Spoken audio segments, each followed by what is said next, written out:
What's up, traders? It's Nico, Inefficient Market with MIC. Today is Monday, November 26th. MIC just got back from Hawaii. We were in Waikiki, Honolulu. Oh, what an amazing place. Beautiful, beautiful, beautiful. It's no secret to me why people want to live there or go there and retire. But I mean, obviously it's not working too hot for stock market hours, but beautiful, beautiful place.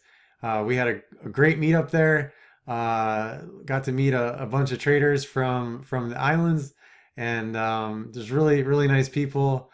Mahalo to them for everyone that came out, and we enjoyed the conversation very much, the drinks, and it was really cool to see everyone networking and whatnot. So I'd call that meetup a big success. It was very awesome to meet everyone. So thank you.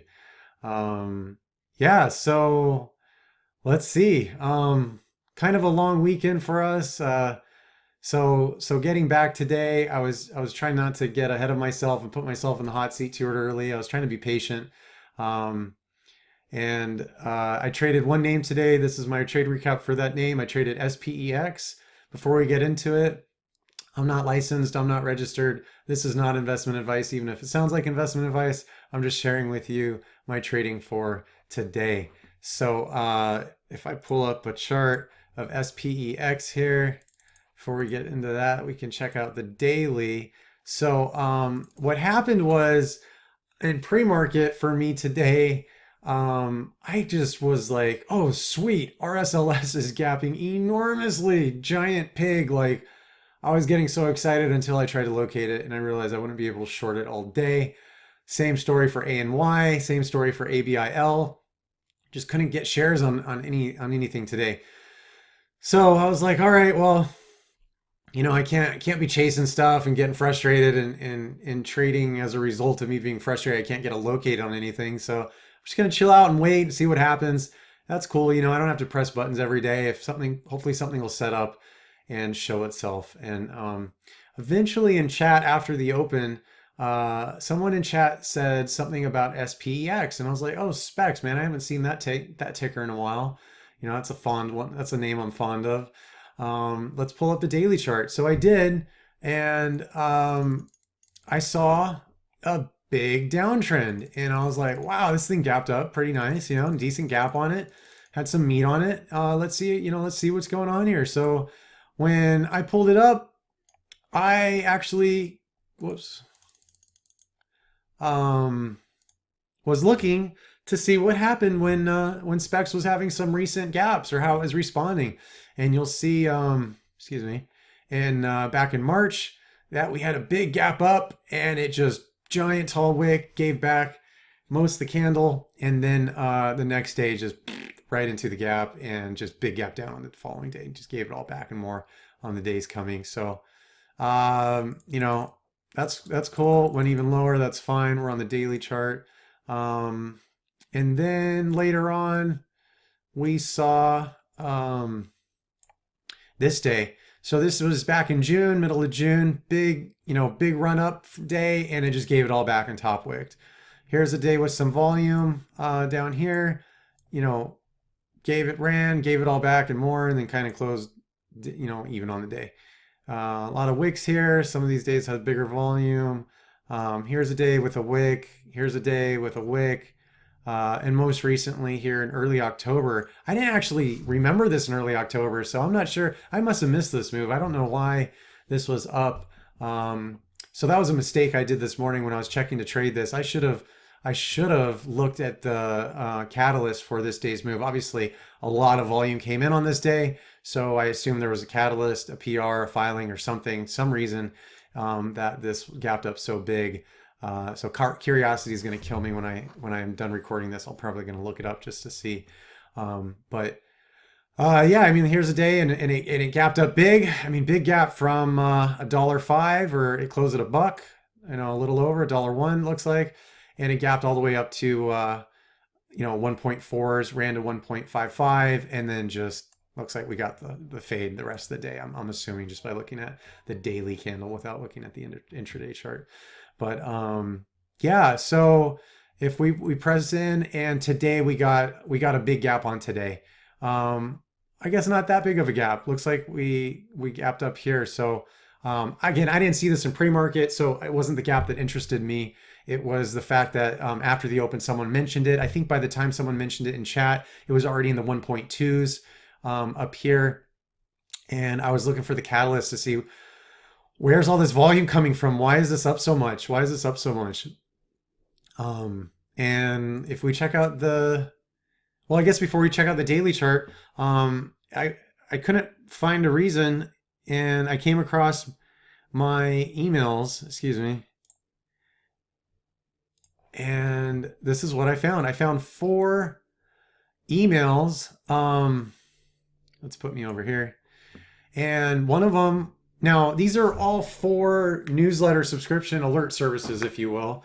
And they're all kind of under one umbrella. One's called Small Cap Street, another OTC BB Journal, another Small Cap IR, and another Small Cap Traders.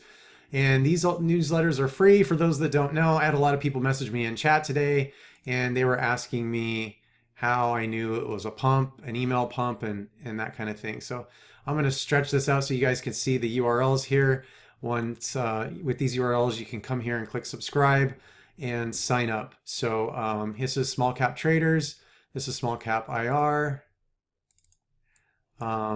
This is OTC BB Journal. And this is Small Cap Street. So you'll notice that on each, so that's how you sign up for them.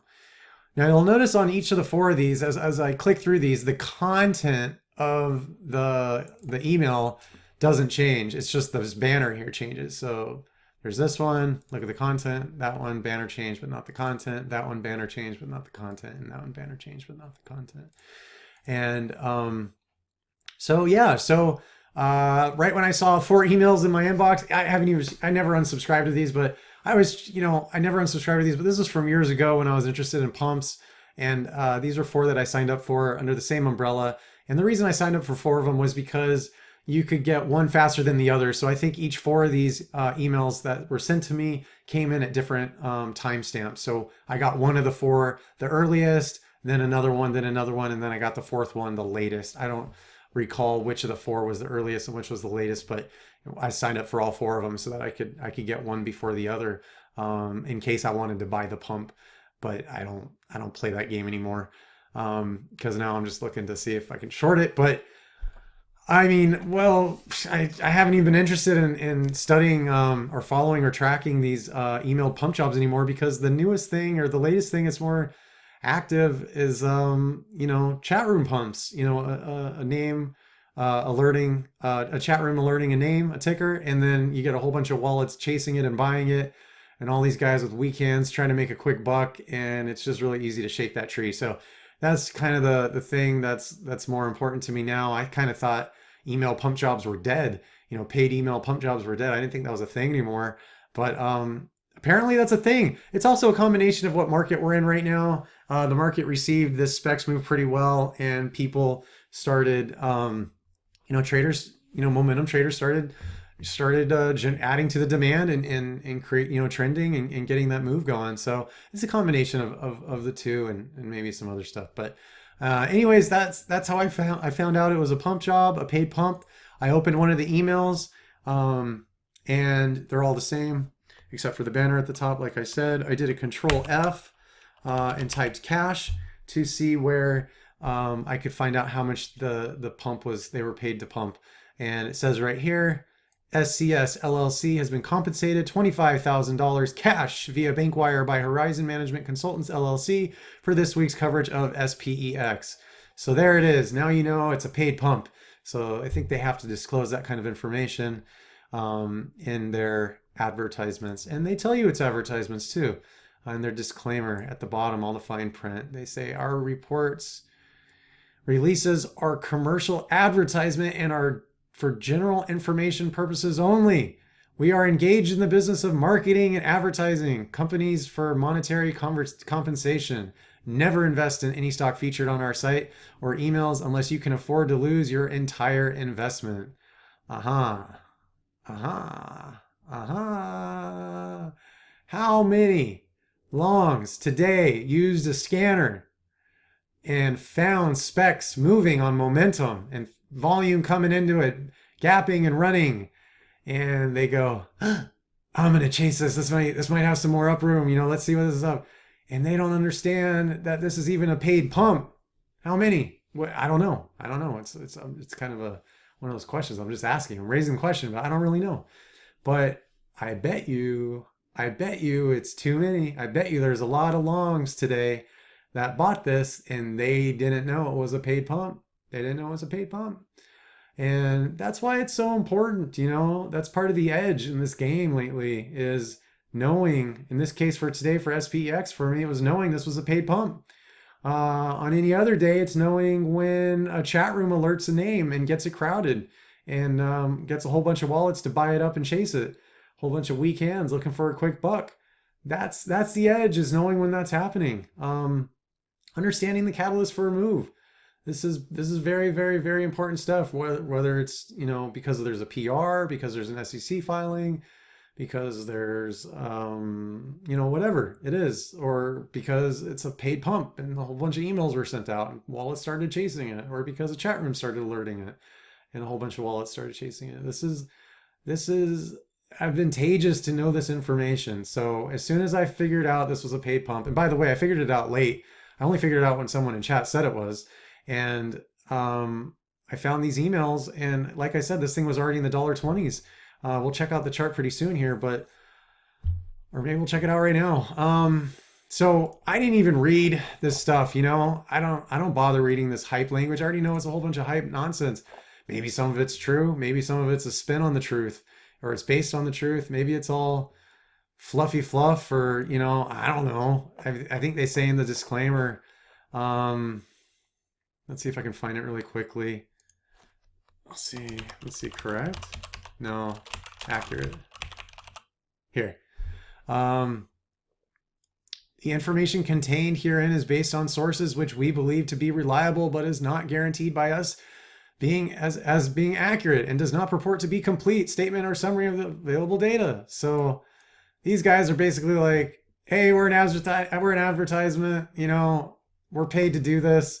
And if you want to put money in this, you might expect to lose all of it. I mean, these guys are really letting you know in the fine print. So if you bought this today because this came up on your scanner and that was enough for you to buy it and chase it, and whether you made money or lost money doing that, I encourage you to understand the catalyst for the moves. So I think the better traders out there, and what I aim to do is to understand the catalyst for the move, because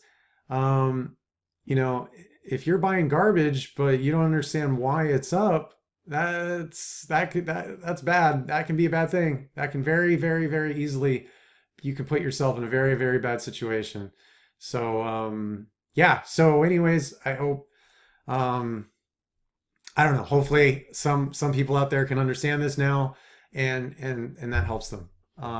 Regardless, let's check out the trade. So here we are on the daily. So I brought up the daily. I think we went over it. It tended to give back on the daily candles, and that's what I want to see.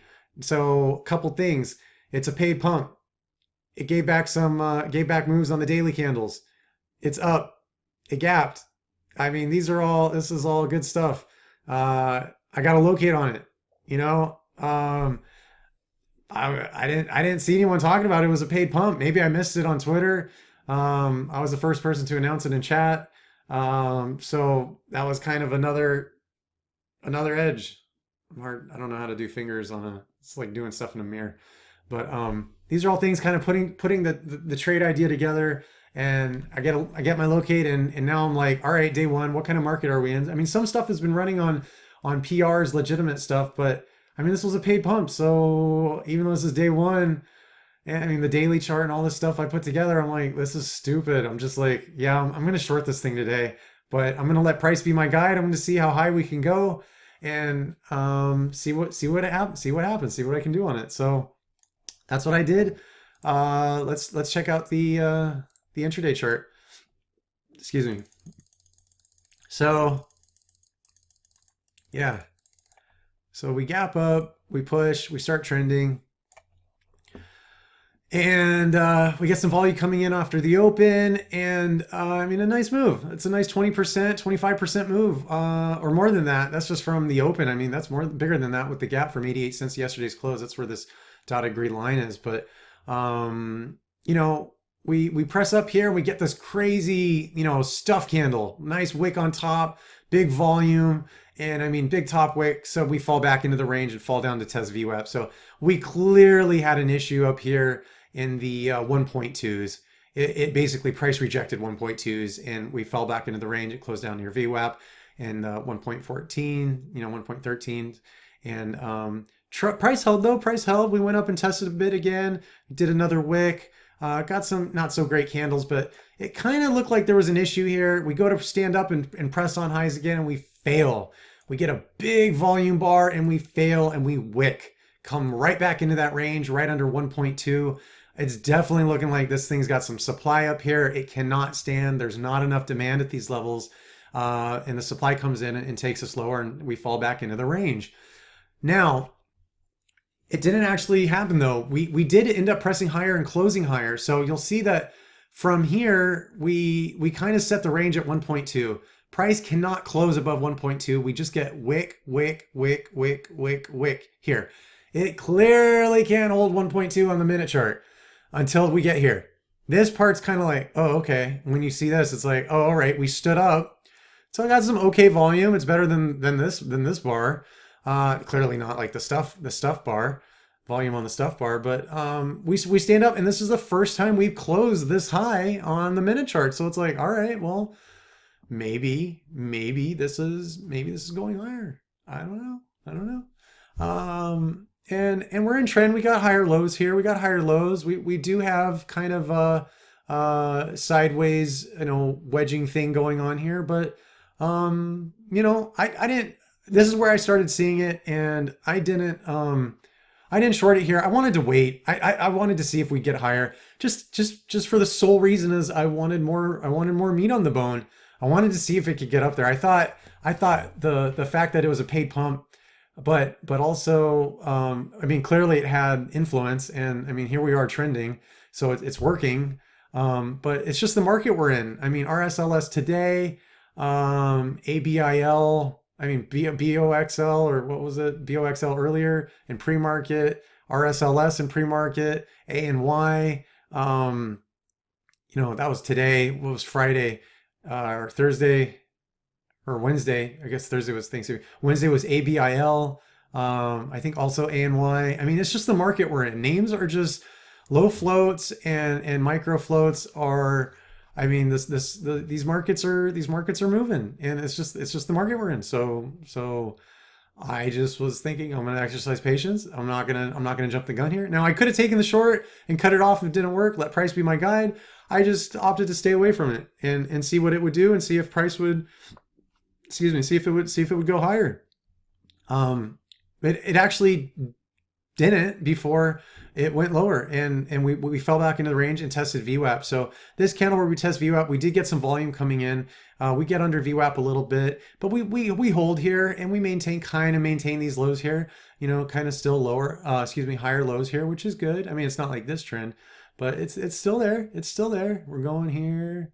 Here we were really going, but here it's just a less of a slope. That's fine. That's fine. We're chilling. We're hanging out on VWAP. It can still hold. We'll see what happens. And so I gave it a chance to do that and see if we could go higher. And we did. So I definitely have it on radar at this point. I'm watching this action on VWAP. And by this point, I've announced it in chat that it's a paid pump.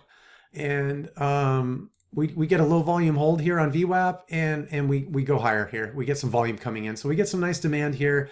We press on these highs. You see we close right up here, the highest to match, test these levels where we closed and opened here on these two candles, and we did wick, but that was enough to get the train in motion.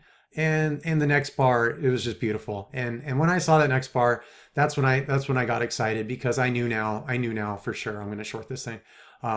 It's just now a question of, are we going to make it to the 50s? Are we going to get up to the 40s, maybe to the 50s? I wasn't sure. This, I'm just like everyone else trying to figure this out. And I don't know. You don't know how high it's going to go. But my plan is to just watch the price action and see where it takes me and see what I'm doing. So here on this next one, we start waking up here in the 30s, and I start getting eager, and I think I start shorting it soon. Yeah. So on the next couple candles, I start shorting this consolidation here in the low 1.3s, and I even chase some weakness when we break down into the 1.2s and test this wick range over here.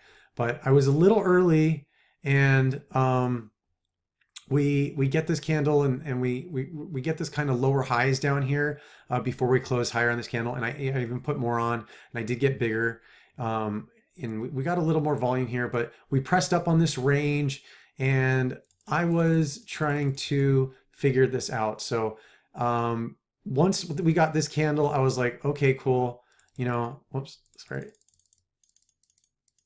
Once we got this green candle, I was like, all right, I clearly see something's going on here with 1.35. It looks like we're getting some supply coming in here. We wicked. I'm seeing a line here visually, here, the wick here, the open or close on this candle here. And I'm seeing that. So I'm trying to see how this develops.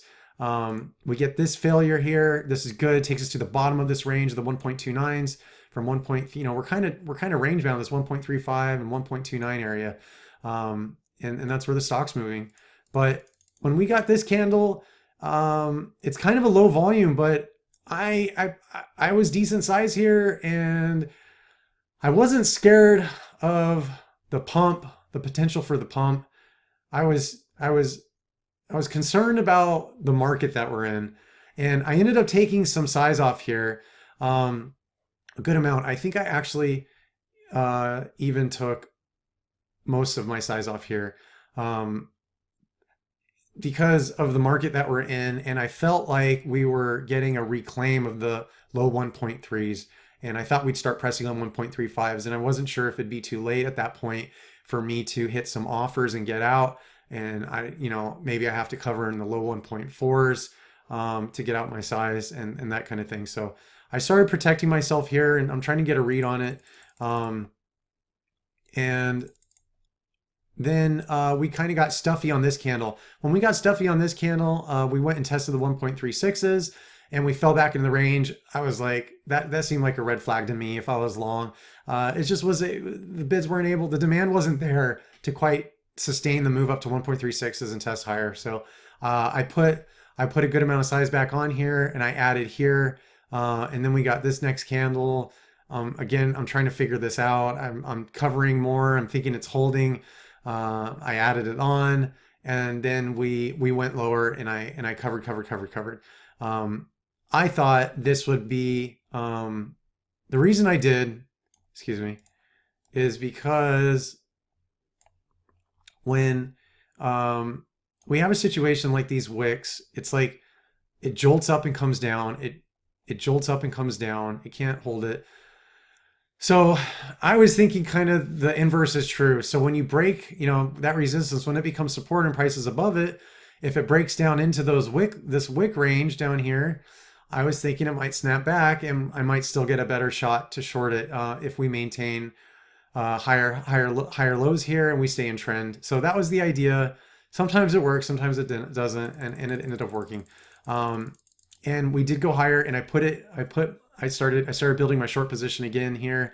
When we got here on this candle with this volume, I got a little timid.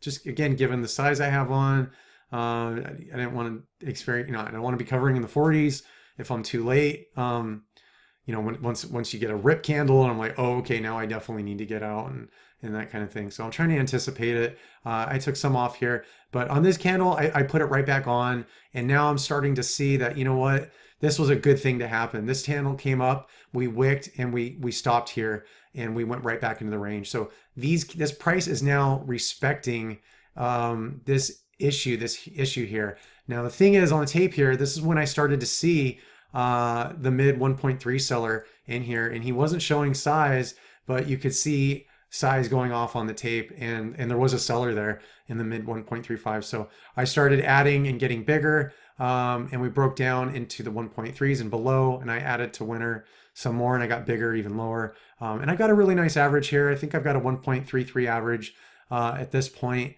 And you'll see we just kind of off these highs, just beautiful. It really respects this 1.35 stuff. It's really cool to see. And then we start getting lower highs here. And you might say, well, yeah, we had higher lows here, and we did, and it's kind of a wedge pattern. And what happened when we got to the wedge, the peak, it chose to nice down candle here with some volume, and then now we're below the range, and now everyone's sitting here for the next minute going, we're kind of at the lower end of the range. Now you got longs in here that are buying this trend, and now you got people going, this isn't looking good. This isn't feeling so good. And then that's when you get the big down move. That's when you get someone that's, almost a 300,000 share candle here, and just slam all the way down from $1.30 all the way to $1.17 sub VWAP. And that's like game over. I didn't know it was game over at the time. I kind of suspected it so, but I wanted to let the trade work. So I figured maybe we get up to VWAP. I could have put some more on here when we tested here. It would have been a good spot to add, or even a good spot to short if you missed the down move. I like to anticipate stuff kind of when front side's feeling toppy and lofty, and it looks like it might change trend. That's kind of my style. But for the backside traders, if you wanted to wait for this confirmation candle, then the sweet spot would be you wait for, you sell the pop and get short on the VWAP test here. 1.2, 1.21, and 1.22. That would have been the great spot. I could have added there. I didn't. I was already all full size. I was good to go. Very happy with my size. And actually patience on this trade. So we reject off VWAP, get lower, come down to the 1.13s, and we reclaim these highs, but we're just going sideways. And I figured, all right, there might be some games above VWAP, but I'm going to let it work. And I set my stop. I think I set my stop. I had like a 1.33 average, I think. And I think I set my stop because of this selling right here, this supply issue up here and lack of demand up here. Excuse me. I set my stop for, I think it was just above the wicks. So I was willing to take a small loss on this. I figured if price got back up here like 1.37, 1.38, 1.39, I'd just take it off and eat my loss on it. Because at that point, if price reclaimed at that point, I don't want the short anymore. Why would I want the short anymore? That's not the action I want to see. That's not the action I want to see. I need it now to conform to my plan and show me, I need it to show me what it's going to do, but I need it to be in the direction that I want it to be in. And a reclaim like that on if this zombied and reclaimed VWAP on volume and starts standing up and pressing on the lower boundary of this range here and reclaims that, you got shorts covering that would easily press it up to the upper boundary of the range. And now you got the breakout traders jumping in, the new momentum traders. You got the traders that are already long.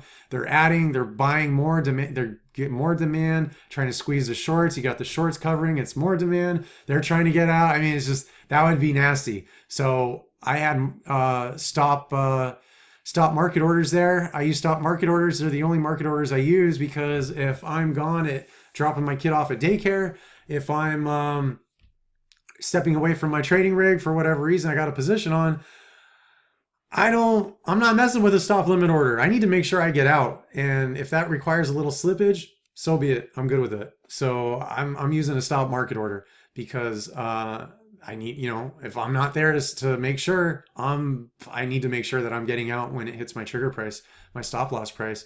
So that was my stop. When we failed VWAP here again, this would have been a great, a great short spot. Obviously, this is in hindsight, but it's just kind of like a bullshit VWAP reclaim.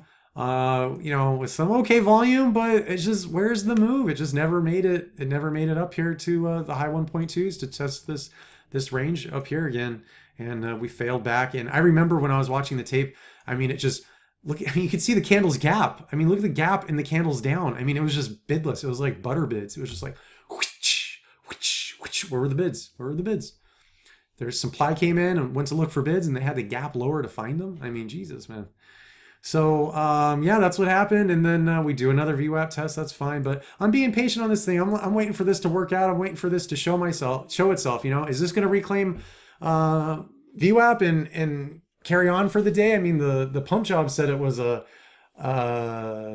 pump for, or I mean, sorry, the email advertisements said that they were paid to advertise the SPEX for a week. So, you know, maybe the advertisement, the pump has life and it lasts for more than a day. It goes on for day 2 or day 3. I don't know.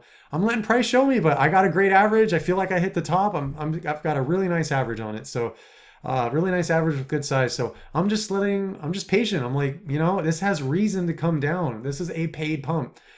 These clowns were paid $25,000 to send 4 emails out from 4 different newsletter names, the same content saying, hey, all this flying, you know, blah, blah, blah, blah, blah, blah.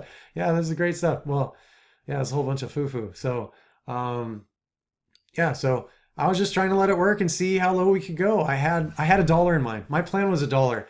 So I was trying to make a good, you know, 33, 34 cents on this. And that was my plan. So by this time, 9, 8, 9, 10, 11. So yeah, so here, I'm in California time, so I'm just trying to figure out what time this is. So around here, this is when I went to daycare. And I placed my stop orders, I placed my profit orders, and I used an OCO orders to scale out of my position if I was right or if I was wrong.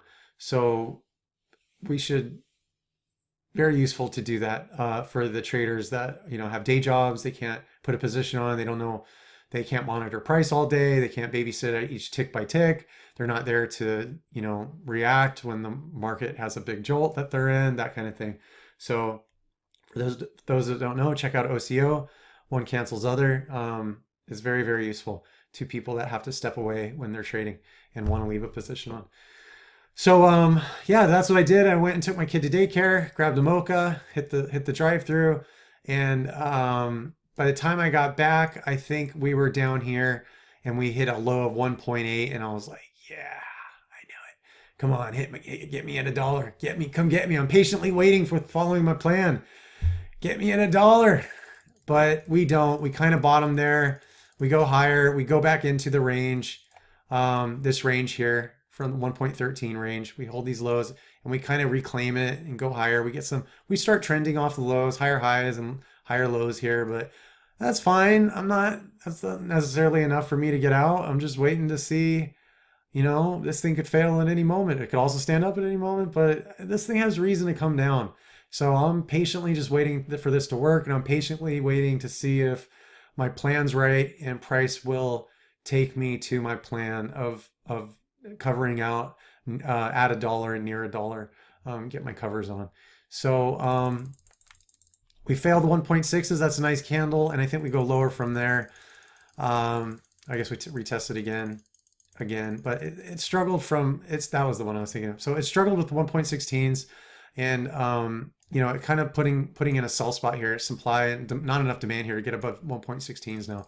So that's great. And then we end up going lower. Now, when we were here, we got down almost to my first cover. I think I was at 1.2, and this was at 1.3, and I'm just patiently waiting, and it popped up here, and I was like, that might have been it. I'm just going to take it. And I ended up taking it here. I took it all off here on these candles because I thought if it went higher, I could put it back on. And I thought the odds were in my favor that it might go higher than lower there. But of course, as Murphy's Law says, it actually, oh, I'm sorry. There's my covers. My mistake. So I took it all off here. And then as Murphy's Law happens, you know, it never really went higher from there. And I was kind of covering the recent top there, and we did go lower, and eventually it did end up hitting my there we go, hitting my cover spot of a buck in sub dollar here. Excuse me. And I just had to be a little more patient, but I'm still happy with the trade. I still had really good patience on it. You know, basically held it for most of the session, and yeah, I mean, it was a really good That's a really good trade for me. That made my day and then some. So really nice way to start out the week. Really good first day back from Hawaii. Let me check my notes. I had some things I wanted to go over in this. I just want to make sure I hit them. We talked about the pump emails. I talked about the trade. I talked about how to sign up for the pump emails. We got through the language of compensation. We talked about the disclaimer. Yeah. Yeah. Okay, cool. Um, yeah, so I think I hit all the points. So sorry this was a longer recap. Most of you enjoy them, so hopefully that's cool. Um, and yeah, it's nice to be back. Hawaii's beautiful and wonderful, but I gotta say, it feels really good to be back home. You know, I feel so fortunate to do what I do for a living. You know, between trading and working with and representing MIC and helping traders on a daily basis and connecting with them. It's I just honestly I feel like I'm living a dream. So I was, you know, it was great to be in Hawaii, but I'm just really feels really good to be back home and get back to the daily grind. And so hopefully you guys enjoyed the video. Hopefully that helps. I know a lot of people were asking me in chat about a lot of these questions about, I think there's a lot of newer traders that are trying to understand the paid pump thing. So hopefully this sheds some light on it and answers all those questions. So thank you guys so much. And I'll talk to you guys soon. Thanks. Bye.